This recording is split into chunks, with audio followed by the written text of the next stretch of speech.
Greetings, fellow classmates. My name is Nina Reelick, and this presentation highlights the importance of morphology for teachers and students alike, and more specifically focuses on the program called Vocabulary Through Morphemes, 2011 second edition by Susan M. Ebbers. My goal here in learning more about this program is to help engage, enlighten, and ignite the need for morphology instruction for all students and across all content areas. I will use this time to highlight some other teacher resources for teaching morphology in the classroom as well. Working with students on morphology can shift the trajectory of their literacy development in a positive way and improve their overall skills in areas such as vocabulary and spelling. Morphology contributes to vocabulary knowledge as well as reading comprehension, and strong correlations have also been found between morphological awareness and success in reading, writing, and spelling. Research highlights this fact. 1 out of 3 words that you see for the first time is linked morphologically to something you already know. But that does not mean you will know the word itself. We all need morphological awareness, or the ability to relate an unfamiliar word to other known words that share morphemes with it. My question to myself was, as many of you may share this same sentiment, how in the world do I teach morphology to my children and my students? It seems like such a complex undertaking, and my hope is that this lecture will give you another tool in your teacher toolbox to help you bring morphology to life in the classroom and with your students. Let's begin our journey here. Through our studies, one major influence on the spelling and language patterns in English word stems from their history and language origin. As we have studied, they have roots borrowed from other languages. The base languages of English stem from Anglo-Saxon, Latin, and Greek words and roots. All of those languages, along with others, have contributed significantly to what makes up our language today, our vocabulary, along with spelling conventions. The English language is organized to represent sounds, syllables, and morphemes, but its spellings are derived from several languages that were amalgamated over hundreds of years, as you can see in this slide. English also is known to have many expressions and significantly more words than other languages, not to mention the use of 250 graphemes to spell the 44 speech sounds of English. For students, and frankly, for people in general, these two factors can make English very daunting. Think about the complexity of English spellings and the size and scope of the language itself. But it's good to know about 60% of the words in English are of Latin or Greek origin. The meaningful parts or morphemes of these words are often recombined with others in compounds and affix forms, and thus extremely helpful. Many words can be deciphered from a few familiar word parts. So here comes the genius behind the study of morphology and why it is such a significant piece of the structured literacy puzzle for us and for our students. First, let us reflect for a moment on this statement from Louisa Moats.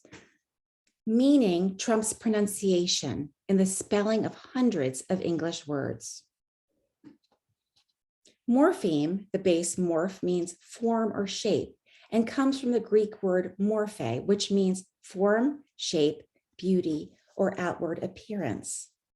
If we are to examine that, the emphasis on the appearance, the letter configuration, rather than the pronunciation, the sound configuration of these morphemes, is what helps hundreds of spelling words. The main concept that I want to stress is that thinking about meaning partners may help not only with vocabulary, but also with spelling. Let's look at some examples. Pronunciations here do not match, but the spellings make perfect sense, as in the word heel in the word one heel and then how it connects to the word health. Pronunciations don't match, but spellings make perfect sense and meaning as well. And then in the base word spire, the word inspire and how it relates to the word inspirational. Again, thinking about meaning partners may help not only with vocabulary, but also with spelling. As many of us now know, morphological awareness is truly emerging in the world of literacy, much like phonological awareness did about 20 years ago. Through systematic teaching, morphological awareness develops together with phonological and orthographic awareness, beginning as early as the first grade. So even our youngest students can benefit from morphology instruction.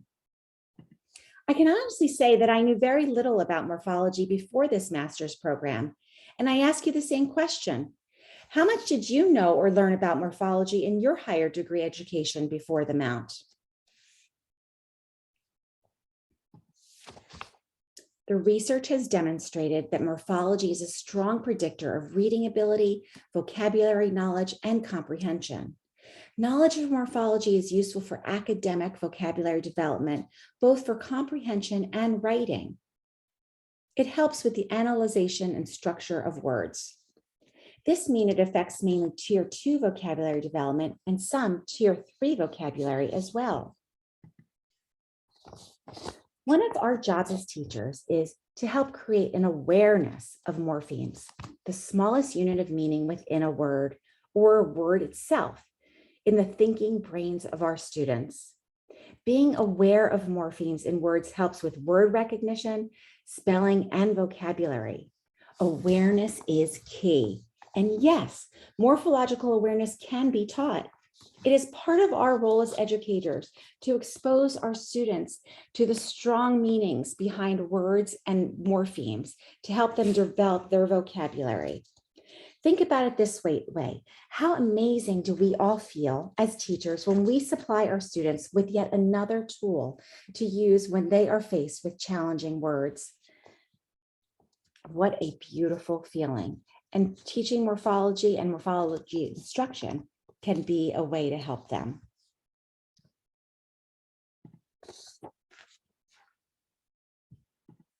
Let's dig deeper into morphology in the program established by Susan Ebbers, which honestly has some of the work already cut out for us. Although the research demonstrates beginning morphology at a young age is beneficial, this particular program focuses on students in grades 4 through 12. The program, Vocabulary Through Morphemes, as you can see here in the student book, was developed by Susan Ebbers as she was teaching to help her middle school intervention literacy class develop greater confidence and competence when faced with complex words composed of multiple affixes or combining forms. Vocabulary Through Morphemes focuses on the structure of words through the smallest elements of meaning, namely prefixes, roots, base words, and suffixes. The study of these morphemes helps infer meaning and grammatical functions of words.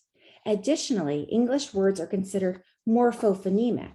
This highlights the fact that the spelling of a word conveys information relating to both meaning and phonological sound, thus pronunciation.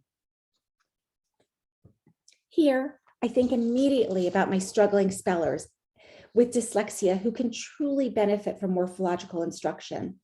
Through explicit instruction, the study of morphology helps all students see patterns to help them develop not only spelling, but reading, vocabulary, comprehension, and grammar. The saying, give a man a fish and you feed him for a day, teach a man to fish and you feed him for a lifetime, provides the foundation upon which teaching vocabulary through morphemes can be based. We can expand our students' words and vocabulary mastery far above the basic rote memorization of vocabulary worksheets, definition matching, or flashcard activities. Being able to teach and learn and interact with a vast number of content area vocabulary using logical chunking strategies is particularly beneficial for students with learning difficulties, disabilities, and English language learners. We have studied about the limited vocabulary in our US population of students. Standardized test scores demonstrate weakness across our country. Think of this, 98% of vocabulary must be known for fluent comprehension to occur. Additionally, middle level and high school students have to actively know approximately 40 to 50,000 words to comprehend context area texts that traditionally are written approximately 2 grades above student grade placements. Furthermore, National Common Core standards require increased integration of authentic, discipline-specific reading and writing tasks among all content areas. Academic reading and writing scores promise to present a better performance picture than current scores indicate when it's the teachers who feel comfortable integrating active, explicit vocabulary instruction into any content area. This is what Louisa Moats would call a success story. Because many English words, especially tier 2 and tier 3 words, build and change their meanings by adding or removing affixes from word stems, morphological knowledge helps struggling students unlock the pronunciation and meanings of words while learning the structure of the English language. Dividing words into their morphemic patterns of prefixes, stems, and suffixes helps students deal with pronunciation and meanings. And here we see a great example of a word tree with prefixes, roots, and suffixes on display in a classroom.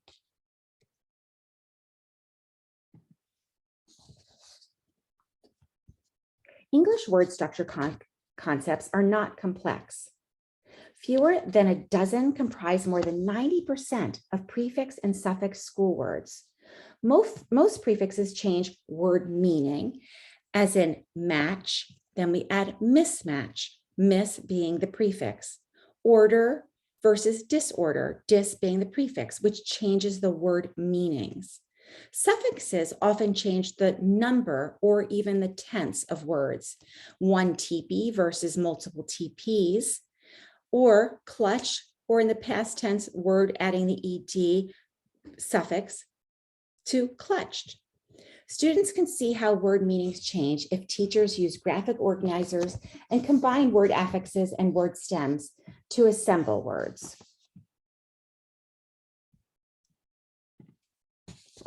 Teachers can use basic words to teach the concepts: step, misstep, unreadable, unable, disable, and then extend the concept to more complex words: information, misinformation. Using more complex words in exercises designed to strengthen concept knowledge helps teach word meanings and pronunciations along with the concepts. Students' ability to know and to recognize parts also helps them improve their decoding skills and spelling ability. Extending the learning of stems and affixes helps students learn both word structure and word meaning. Effective morphology instruction in content areas has been proven to benefit reading comprehension, writing, pronunciation, vocabulary, and spelling. Since nearly 75% of English vocabulary contains Greek or Latin-based prefixes, roots, or suffixes that are common in content area middle and high school texts, a focus on this kind of vocabulary instruction is essential because it makes word learning efficient. It also helps teachers and students realize that English vocabulary has a logical structure that is rooted in word history. Being able to teach and learn vast numbers of content area vocabulary using logical chunking strategies is particularly beneficial for students with learning difficulties, disabilities, and English language learners. I'm excited to share with you how much of this program, Vocabulary Through Morphemes, has to offer. Think about how we would love to hear the following quote from all of our students. I can use what I know about root words, prefixes, and suffixes to infer the meanings of new words when I read. This would be triumphant to hear from all of our students. Now back to Vocabulary Through Morphemes. The program itself is targeted for 4th through 12th grade students and aims at working on prefixes, suffixes, roots, analogies, and word relationships. One of the many advantages of this program is that the material is accessible through a teacher book, and each student has their own workbook as well. Students develop background knowledge at the beginning of the program as they learn about the history of the English language with a timeline and some geographical knowledge before they dive into morphology lessons focused on the outside-in strategy, which I will discuss later, prefixes, suffixes, Greek combining forms, and Latin roots. The overall goal of this program is to help students learn the meanings of key morphemes. The program was developed to improve morphological awareness and to help students see patterns in common roots. Students practice sorting related words by connotation or shades of meaning, helping to create networks in their own minds. This program helps students develop an interest and an engagement and interaction with words. It helps build vocabulary development, both depth and breadth of vocab knowledge. And it also teaches how morphological awareness in context help words become more known at a deeper level. Students are encouraged to use context clues to find meaning, not just basic rote memorization. This program also deepens present word knowledge and future vocabulary knowledge by analyzing the structure of words. All in all, it also helps to building background knowledge, which we all know is super significant to all of our students.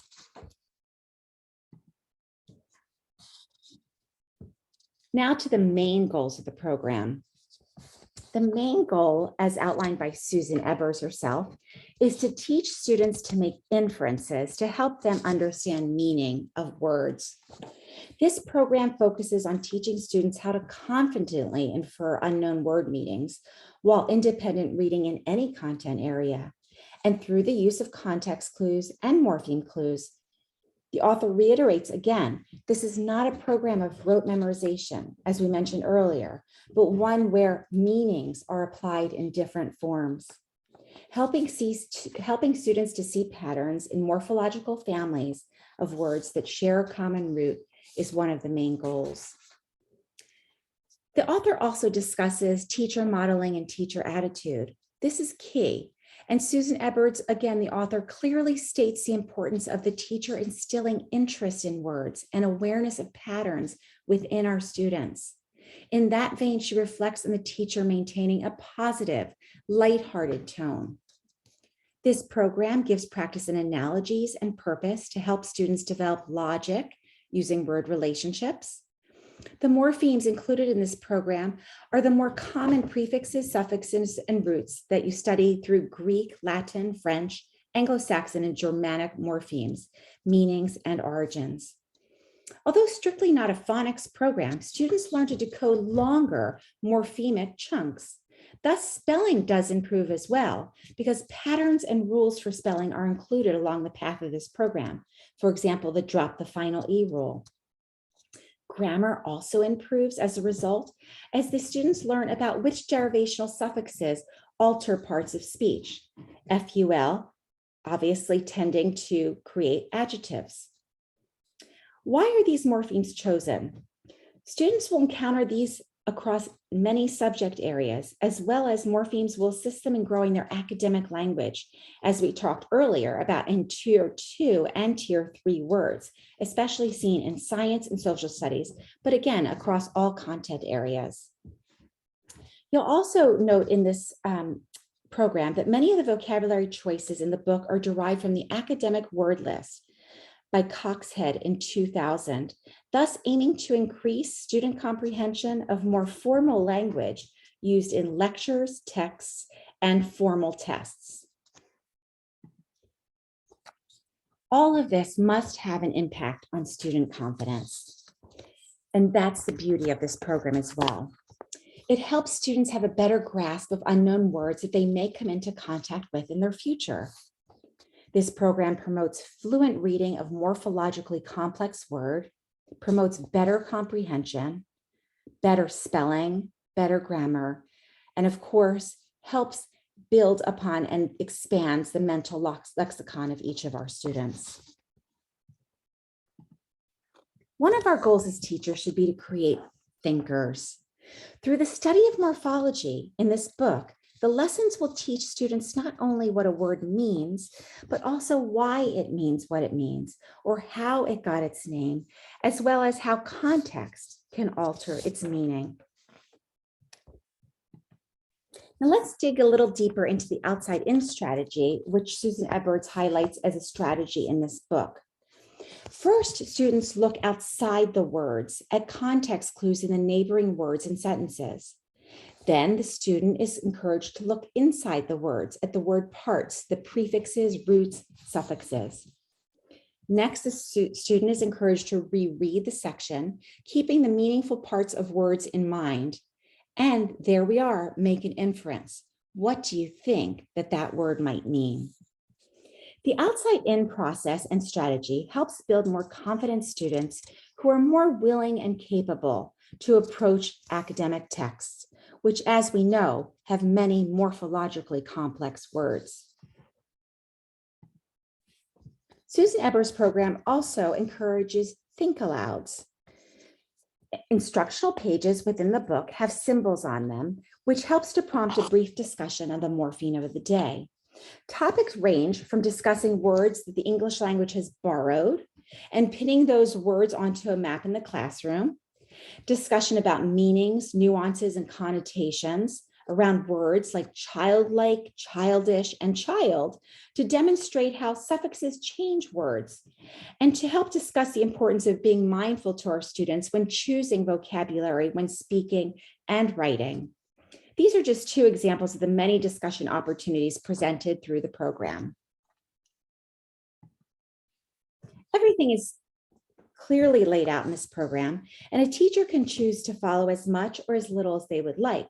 However, this does cover 90 lessons, and it does offer assessments as well. And the entire program does take one full school year, and that's about 15 to 25 minutes per day. Each lesson offers an instructional page and a practice page. I was really pleased to see there were many opportunities for explicit instruction strategies that they encourage the teacher to promote within the classroom. The teacher is to encourage discussion as well as silent time. The teacher is encouraged to teach pronunciations. Read alouds are encouraged as a group and to read silently as well. Strategies to annotate are supported here. Explicit teaching, corrective feedback, and discussion moments with interactive classroom discussion. Each lesson, as I said, has an instructional page, which takes about 15 minutes with the teacher, and a practice page for students to do on their own or with a partner, which take approximately 10 minutes. Again, Susan Ebbers encourages the teacher to make sure the directions are clear and understood, and the teacher should maintain a brisk pace throughout the lesson. The students should have adequate time to complete the tasks. And major part of this as well is to review and discuss the answers together with the teacher with immediate corrective feedback. Here I wanted to show you a sample instructional page. This happens to be on the Greek form of path and the Greek form of psych. This is an instructional page. And then here is also a sample practice page. As you can see, they're talking about Greek mythology, Aphrodite, Psyche, and Eros.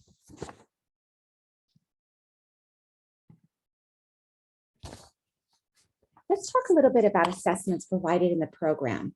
Most practice pages review the previous concepts learned, which is obviously something we all learned in our Gillingham practicum. Several assessments here are provided to help monitor learning and planning. Ebbers encourages immediate corrective feedback to students post-test. We also, as teachers, really want to encourage students to open their eyes and notice morphemes all around them. Teachers should also be aware during talk alouds about how students are processing the information, which will help her plan or change instruction as needed. There are also mastery passages, which are considered a summative assessment to see students' knowledge and applications of suffixes, prefixes, and roots within a context of a passage. These could also be used as a fluency assessment. This one in particular is on the wonders of Roman engineering. On the next two slides, here are some optional activities suggested in the Vocabulary Through Morphemes book. Read alouds with books such as Frindle, The Unbreakable Code, Donovan's Word Jar, and Cryptomania all offer wonderful, unique opportunities for conversations around word meanings, affixes, roots related to the stories. This may even be a beautiful time to have a read aloud with your class. Here are some other word games that you might enjoy with your class. Bingo is one of them. Bingo grids have been provided in the CD that comes with the teacher guide. You can have students choose from a given list of possible affixes or roots and have them write the choices on their grid. Call out the definitions and have them match and play bingo. Relays are also another fun and interactive way to get the students up and moving. A teacher can write 2 different affixes on the board, divide the class into two teams. With a set time, approximately 3 minutes, team members hurry to the board one at a time and write a word containing the affix or root. This is done relay race style, and when time dings, the team with the most correct related words wins. The research I have done for this presentation on morphology stresses some major factors in teaching morphology that don't necessarily come directly across in Ebbers' program, Vocabulary Through Morphemes, but would be very complementary to it, namely engaging students in a more problem-solving approach to word study. The research does demonstrate that engaging students and teaching them to ask good questions and to investigate needs to be taught in application.